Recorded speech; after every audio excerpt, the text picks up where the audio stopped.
नमस्कार दोस्तों, मैं राज पांडे। आप देख रहे हैं आरसीएन टुडे। आइए जान लेते हैं अभी की बड़ी खबर, मुख्य समाचार के बारे में। अभी की लेटेस्ट अपडेट के बारे में बात करेंगे, पूरी खबर विस्तार से देंगे। सच को सच कहेंगे, झूठ को झूठ कहेंगे, न पक्ष न विपक्ष, ओनली निष्पक्ष। इस चैनल के माध्यम से आपको विभिन्न प्रकार की जानकारी दी जाती है, चाहे भर्ती परीक्षा से संबंधित कोई खबर हो, या चुनाव से संबंधित कोई खबर हो, या आम जनता का मुद्दा हो, या अन्य कोई खबर हो जो आपसे जुड़ी हो, ज़मीन से जुड़ी हो। हर एक खबर आप तक पहुंचाने का प्रयास किया जाता है, इसलिए आप वीडियो को पूरा देखें, स्किप ना करें।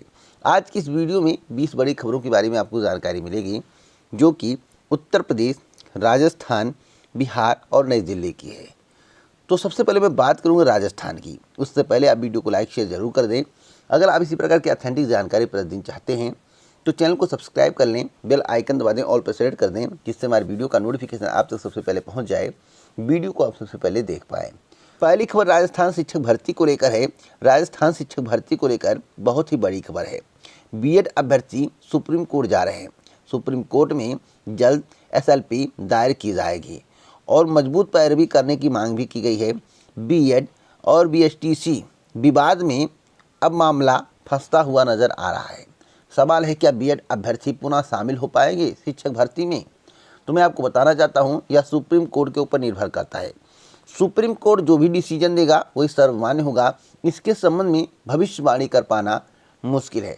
हाई कोर्ट ने किस आधार पर बाहर किया और सुप्रीम कोर्ट किस आधार पर अंदर कर सकती है, यानी कि ले सकती है, या तो वक्त बताएगा। तो आपको थोड़ा वेट करना पड़ेगा। एक और महत्वपूर्ण खबर राजस्थान की है। जैसा कि आप अपने स्क्रीन पर जो तस्वीर देख रहे हैं, इस तस्वीर में आपको अभ्यर्थियों के द्वारा बैनर लिए हुए दिखाई दे रहा है। इस बैनर में क्या लिखा हुआ है? इस बैनर में लिखा हुआ है कि बीजेपी पार्टी मुर्दाबाद। आखिरकार बीजेपी पार्टी मुर्दाबाद के नारे क्यों लग रहे हैं? बीएसटीसी का मामला है। बीएसटीसी विरोधी बीजेपी पार्टी। आपको बताना चाहता हूं, बीएसटीसी और बीएड का मामला है। बीएड अभ्यर्थी सुप्रीम कोर्ट जा रहे हैं, जैसा कि अभी मेरे द्वारा आपको बताया गया, यहाँ पर देख सकते हैं। और एसएलपी दायर की जाएगी क्योंकि बीएड अभ्यर्थियों को बाहर कर दिया गया है। उसी के विरोध में बीएसटीसी अभ्यर्थी सड़क पर उतर गए हैं और बीजेपी पार्टी मुर्दाबाद के नारे लगा रहे हैं। अब देखना होगा यह मोड़ कहां तक जाता है, आगे क्या होता है। सुप्रीम कोर्ट पर सारा दारोमदार है। आपको बता दूं, सारा बधिया उधेड़ने वाले बीजेपी हैं, ऐसा बीएसटीसी अभ्यर्थियों का कहना है। तो कोई अपडेट मिलेगी तो इस चैनल के माध्यम से आपको दी जाएगी। अगली खबर नई प्राथमिक शिक्षक भर्ती को लेकर है। बहुत ही महत्वपूर्ण खबर है। जैसा कि आप अपनी स्क्रीन पर देख रहे हैं, यहाँ पर लिखा हुआ है, प्राथमिक स्कूलों की 17,000 पदों की भर्ती का आदेश जल्द। विधानसभा चुनाव की अधिसूचना जारी होने से पहले बेसिक शिक्षा विभाग प्राथमिक स्कूलों की 17,000 पदों की भर्ती का ऐलान करेगा।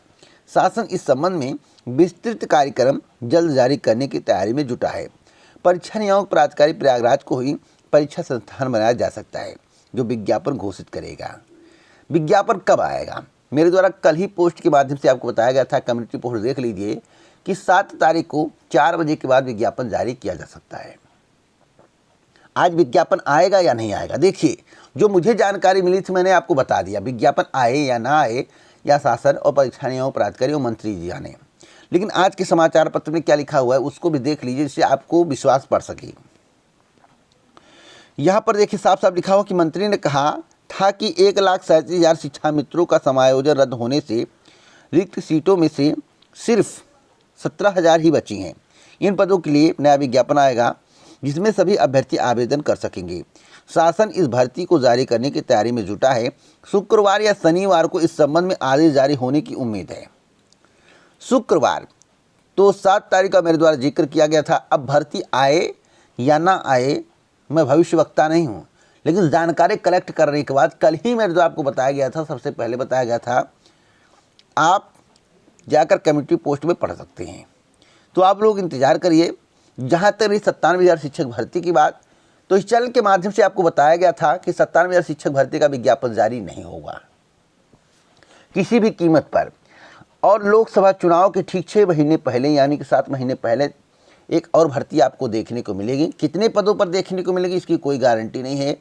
और इधर सरकार के द्वारा निजीकरण के क्षेत्र में कदम आगे बढ़ाया गया है, तो भविष्य में कुछ भी हो सकता है। सच्चाई मैं आपको बता रहा हूँ। अब आपको अच्छा लगे या बुरा लगे, या आप पे निर्भर करता है। वैसे सरकार ने जो 51,112 का हलफनामा दिया था, जिसमें शिक्षा मित्रों को वेटेज देने की बात कही गई थी, एक अवसर देने की बात कही गई थी, वह भी अवसर नहीं दिया जा रहा है। सुप्रीम कोर्ट का हलफनामा देखिएगा, 51,112 का जिक्र है। जब सरकार 51,112 पदों पर भर्ती का विज्ञापन जारी नहीं कर रही है तो 97,000 तो बहुत दूर की बात है। तो 97,000 शिक्षक भर्ती आप भूल जाइए। भविष्य में भर्तियां आएंगी या नहीं आएंगी इसकी कोई गारंटी नहीं है। अगली अपडेट है बहुत ही महत्वपूर्ण। आधी क्षमता से खुलेंगे रेस्टोरेंट, शादियों में सिर्फ 100 मेहमान।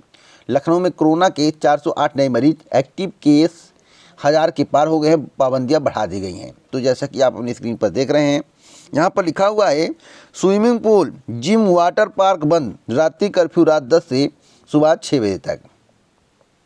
अगली खबर यूपी चुनाव 2022 को लेकर है। यूपी चुनाव में 40 लाख खर्च कर सकेंगे प्रत्याशी, जिसके संबंध में आदेश जारी किया गया है। लोकसभा प्रत्याशी के लिए सीमा 95 लाख हुई। तो अब तक की सबसे बड़ी खबर है, अब 40 लाख कर दिया गया है। तो आप जमकर पैसा खर्च करिए, दौड़ा करिए, दौड़िए, धूबिए, अपने क्षेत्र में प्रचार प्रसार करिए। और 40 लाख में क्या चुनाव हो जाते हैं? नहीं होते हैं। लेकिन चुनाव आयोग ने जो राशि तय की है वह 40 लाख है। अगली अपडेट है नौकरी देने वाला बनिए, सरकार हर कदम आपके साथ है। ऐसा उत्तर प्रदेश के मुख्यमंत्री योगी आदित्यनाथ जी का कहना है। नौकरी देने वाला बिजनेसमैन हो सकता है और कौन हो सकता है। और बिजनेस करने के लिए पैसा होना चाहिए। पैसा कौन देगा? सरकार देगी। सरकार अगर मुझे पैसा दे भी देती है, अगर मेरा बिजनेस चलता नहीं है तो क्या पैसा सरकार हमसे वापस नहीं लेगी? तो सरकार की यह बातें मुझे पसंद नहीं आ रही हैं। सभी लोग बिजनेस करके अपना जीवन यापन नहीं कर सकते, न बहुत बड़े आदमी बन सकते हैं। अपना एक लक्ष्य होता है, अपना एक शौक़ होता है, अपनी एक तैयारी होती है। जो सरकारी नौकरी के बारे में सोच रहे हैं, उन्हें रोज़गार देने की बात की जा रही है, उन्हें दुकान खोलने की बात की जा रही है कि आप दुकान खोलिए तो एक मज़दूर आप रख लेंगे, एक काम करने वाला रख लेंगे। तो यह व्यवस्था मुझे पसंद नहीं आई। अब आपको अच्छी लग रही है भैया, तो आप लोग दुकान खोलिए और रोज़गार दीजिए, क्योंकि दुकान खोलने के लिए पूंजी होनी चाहिए। अगर आपके पास पूंजी नहीं है तो आप दुकान नहीं खोल सकते। अगर छोटी दुकान खोलेंगे तो आप किसी को रोज़गार भी नहीं दे सकते। अगली अपडेट है कि रेलवे देने जा रहा 1 लाख से अधिक नौकरियां, ऐसा रेल मंत्री का कहना है। तो भी आरआरबी एनटीपीसी भर्ती परीक्षा कंप्लीट नहीं हुई, नौकरी क्या देंगे? आरआरसी ग्रुप डी परीक्षा अभी कंडक्ट नहीं कराई गई तो नौकरी क्या देंगे? तो जब नौकरी मिल जाएगी तो युवा खुद बता देगा कि नौकरी मिल गई। बस चुनाव के मद्देनज़र काम मत करिएगा। मंत्री जी से मैं कहना चाहता हूं कि चुनाव के मद्देनज़र काम मत करिएगा, क्योंकि यहाँ पर चुनाव के मद्देनज़र लगातार वैकेंसी आ रही हैं। मैं अभी आपको दिखाऊंगा कितनी वैकेंसी आई है, तो वीडियो को पूरा देखते रहिए। अगली अपडेट है कि आपकी बार यूपी विधानसभा चुनाव किस मुद्दे पर लड़ा जाएगा। तो लोगों से राय ली जा रही है, पूछा जा रहा है कि आप किस मुद्दे पर चुनाव में वोट करेंगे, आपका क्या मुद्दा रहने वाला है। तो यहाँ पर साफ साफ लिखा हुआ है कि रोजगार और महंगाई का होगा मुद्दा। तो जैसा कि आप अपनी स्क्रीन पर देख सकते हैं, रोजगार और महंगाई का मुद्दा होगा खास। तो अब तक की सबसे बड़ी खबर है, जो विकास की बात करेगा, जो रोजगार की बात करेगा, सरकारी नौकरी देने की बात करेगा, जाति धर्म में बांटने का प्रयास नहीं करेगा, उसी को अब की बार मतदाता वोट देने जा रहा है। जो सुख सुविधाओं की बात करेगा, जो किसानों की बात करेगा, उसी को आम जनता वोट देगी। जो केवल शिलान्यास करेगा, पटल पर कोई काम नहीं करेगा, उसे वोट मिलने वाला नहीं है। काम दिखाना होगा कि आपने अपने कार्यकाल में क्या काम किया। अगर आप काम दिखा देते हैं, खुद आपने शुरू किया, खुद पूरा किया, तो जनता आपके साथ है, अन्यथा आपके साथ नहीं है। महंगाई भी मुद्दा होने वाला है। युवा चाहते हैं कि नौकरी और बढ़ती महंगाई पर भी नियंत्रण हो। और मैं आपको बताना चाहता हूँ, जब नौकरी मिलेगी तो महंगाई उतनी असर नहीं करती है। लेकिन जब रोज़गार ना रहे, नौकरी ना रहे, हम बेरोज़गार रहें और लगातार महंगाई बढ़ती जाए, तो आम जनता का क्या होगा। तो महंगाई, बेरोज़गारी इत्यादि मुद्दे अब की बार चुनाव में रहने वाले हैं। अगर कोई सोचता है कि जाति धर्म को बांटकर जाति धर्म के आधार पर वोट ले लेंगे, पिछली सरकार की कमियों को गिनाकर वोट ले लेंगे, तो यह गलतफहमी है। क्या वर्तमान सरकार में कमियां नहीं हैं? एनसीआरबी का रिपोर्ट पढ़ लीजिए, पूरा डाटा आपको मिलेगा कि इसमें कितने भ्रष्टाचार हो रहे हैं, कितने केस दर्ज हुए हैं, कितना महिला उत्पीड़न हुआ है, सब कुछ डाटा आपको मिलेगा। एक और महत्वपूर्ण खबर है जूनियर हाई स्कूल शिक्षक भर्ती को लेकर। इस चैनल के माध्यम से आपको बताया गया था 27 दिसंबर से लेकर 6 या 7 तक जूनियर शिक्षक भर्ती प्रक्रिया की नोटिस जारी कर दी जाएगी। मंत्री जी ने कहा कि नहीं 30 को नोटिस आ रहा है, प्रक्रिया आगे बढ़ जाएगी आगे। और मैं आपको बताना चाहता हूं कि 30 तारीख को ही निदेशालय में फाइल भेजी गई है। जब 30 को निदेशालय में फाइल भेजी गई है तो 30 को कैसे नोटिस आता। वैसे आप लोग मात्र 1 से 2 दिन का वेट कर लीजिए, प्रक्रिया आपकी आगे बढ़ जाएगी, मुझे जानकारी है। आज वेट कर लीजिए क्योंकि आज मेरा अंतिम तिथि है, क्योंकि आज ही मैंने डेडलाइन दिया था कि 27 से लेकर 6 या 7 तक। तो आज वेट करिए, 1 से 2 दिन और वेट करने के लिए बोल रहा हूँ। कोई जानकारी मिलेगी अपडेट दूंगा, वैसे प्रक्रिया शुरू हो जानी चाहिए। अगली अपडेट है खुशखबरी, 5000 पदों पर होगी भर्ती। 2430 पद पुलिस रेडियो संवर्ग में 2504 अनुदेशकों की होगी नियुक्ति। मैं आपको बता दूं कि प्रदेश में अलग अलग विभागों में करीब 5000 पदों पर भर्ती होगी। इसके लिए बृहस्पतिवार को आवेदन मांगे गए।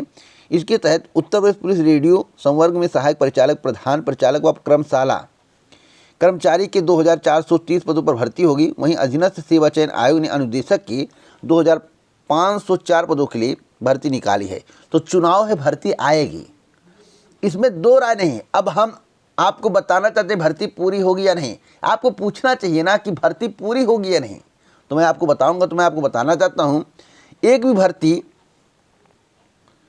समय से पूरी नहीं हो पाएगी। जो एक क्राइटेरिया होना चाहिए, जो एक समय होना चाहिए, उस समय के अंतर्गत भर्ती पूरी नहीं होगी। अब चुनाव के बाद भर्ती आएगी या नहीं, वर्तमान सरकार अगर सत्ता में आती भर्ती देगी या नहीं।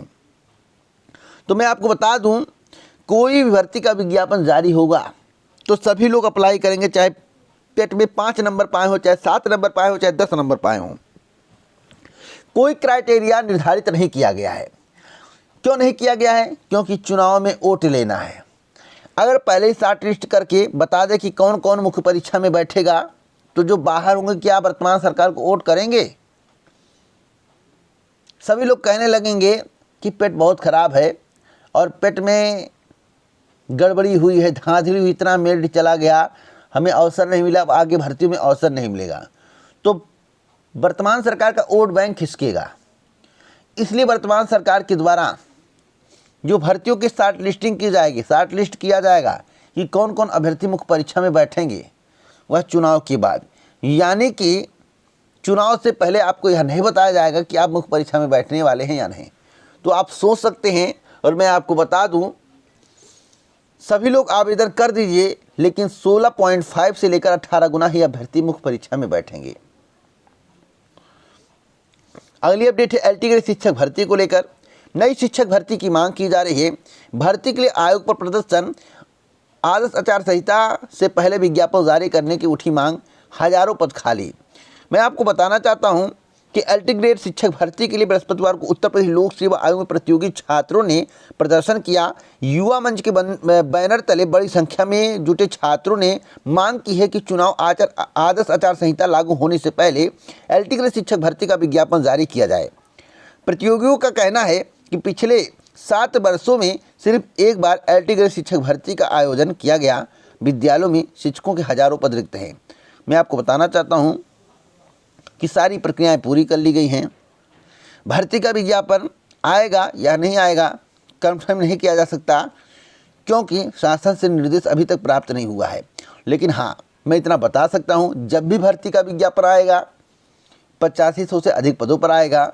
और भर्ती का विज्ञापन ज़्यादा चांस है कि चुनाव के बाद आए, ज़्यादा चांस है। बहुत कम चांस है कि चुनाव के पहले, लेकिन ज़्यादा चांस है कि चुनाव के बाद आए। और जिस तरह से छात्रों के द्वारा, प्रतियोगी छात्रों के द्वारा प्रदर्शन किया जा रहा है, मांग की जा रही है, यह सफल भी हो सकता है, क्योंकि चुनाव है। अब चुनाव के मद्देनजर आपको जो भी लाभ मिलना है मिलेगा, नहीं तो आपको फिर 4 से 5 साल झेलना पड़ेगा। जो हकीकत मैं आपको बता रहा हूँ, बुरा लगेगा तो माफ़ी चाहता हूँ। अगली अपडेट है कि दिल्ली में 15,097 नए मरीज संक्रमण दर 15% के पार, नहीं लगेगा लॉकडाउन, अब तक की सबसे बड़ी खबर है। देश में एक दिन में 90,928 मरीज आए हैं, 56% बढ़ा है केस। ओमिक्रॉन में भी 103% की बढ़ोतरी। अगली खबर विधानसभा चुनाव 2022 को लेकर है। विधानसभा चुनाव में अब 40 लाख तक खर्च कर सकेंगे प्रत्याशी। सवाल है कि आदर्श आचार संहिता कब तक लगेगी। तो इस चैनल के माध्यम से कल एक पोस्ट किया गया था, जिसमें बताया गया था कि आज आदर्श आचार संहिता लग सकती है, यानी कि कल के बारे में। जो पोस्ट मेरे द्वारा किया गया था वह मेरी जानकारी नहीं थी, न मेरा स्रोत था, वह जी न्यूज़ का स्रोत था। जी न्यूज़ के माध्यम से बताया गया था कि आज चुनाव आयोग प्रेस कॉन्फ्रेंस कर सकता है, आज आदर्श आचार संहिता लग सकती है। तो मैं आपको बताना चाहता हूं, सब लोग कहते हैं कि जी न्यूज़ के माध्यम से ऑथेंटिक जानकारी मिलती है, सटीक जानकारी मिलती है, इसलिए मैंने पोस्ट कर दिया, आपको बता दिया।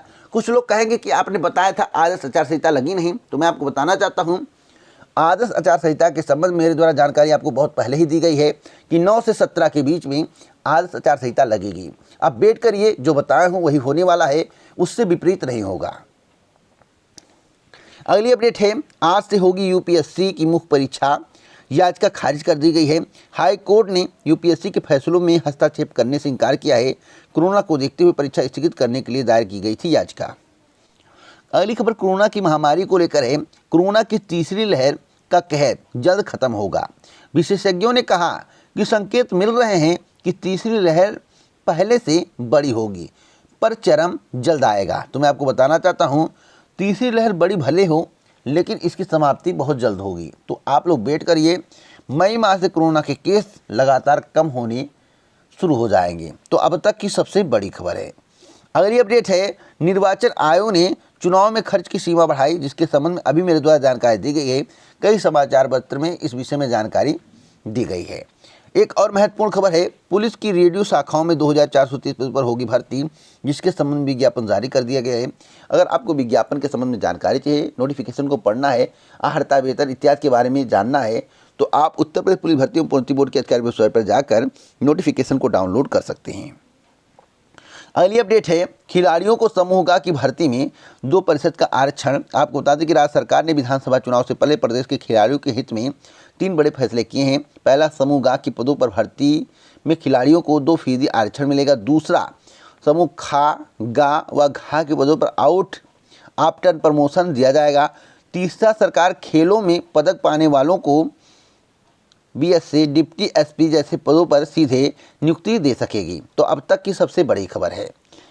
अगली खबर अनुदेशक भर्ती को लेकर है। अनुदेशक भर्ती का विज्ञापन जारी किया गया है। आज के विभिन्न समाचार पत्रों में बताया गया है, तो मैं आपको बताना चाहता हूं, अनुदेशक भर्ती का विज्ञापन जारी हुआ। कई विज्ञापन आपको देखने को मिलेंगे, कई बोर्ड आयोग के द्वारा विज्ञापन जारी किया जाएगा। क्या चुनाव से पहले भर्ती कंप्लीट होगी? तो किसी भी कीमत पर नहीं।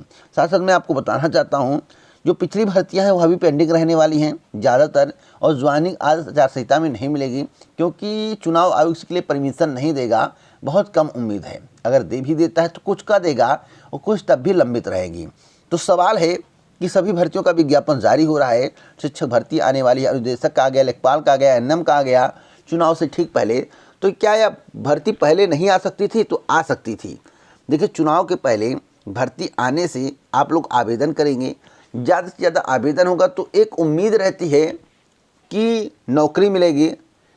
और आपको मालूम होगा कि पेट की एलिजिबिलिटी में कहा गया कि शॉर्ट लिस्टिंग की जाएगी। शॉर्ट लिस्टिंग चुनाव से पहले नहीं की जाएगी, चुनाव के बाद की जाएगी।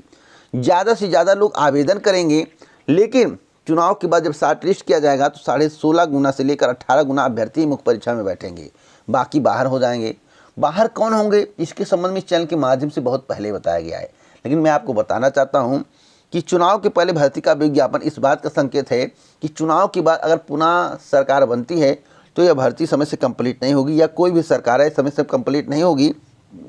हाँ, सत्ता परिवर्तन के बाद या पुनः सत्ता में आने के बाद नई भर्तियों का विज्ञापन जारी होगा। लेकिन जो सरकार घोषणा करेगी, जो सरकार आपके बारे में बोलेगी, बेरोजगारी की बात करेगी, रोजगार देने की बात करेगी, सरकारी नौकरी की बात करेगी, उसी के राज्य में विज्ञापन आएगा। वर्तमान सरकार का मात्र एक ध्येय है, निजीकरण। तो निजीकरण के क्षेत्र में लगातार जब कदम बढ़ाया जाएगा तो भर्तियां आउटसोर्सिंग के माध्यम से ज़्यादा आएंगी, संविदा के माध्यम से ज़्यादा आएंगी। तो आपको सोच समझ कर आगे का कदम उठाना है। इसी प्रकार की ऑथेंटिक जानकारी के लिए अभी चैनल को सब्सक्राइब करें, बेल आइकन दबाएं, ऑल पर सेट कर वीडियो को लाइक शेयर करना मत भूलें। जय हिंद, जय भारत, नमस्कार।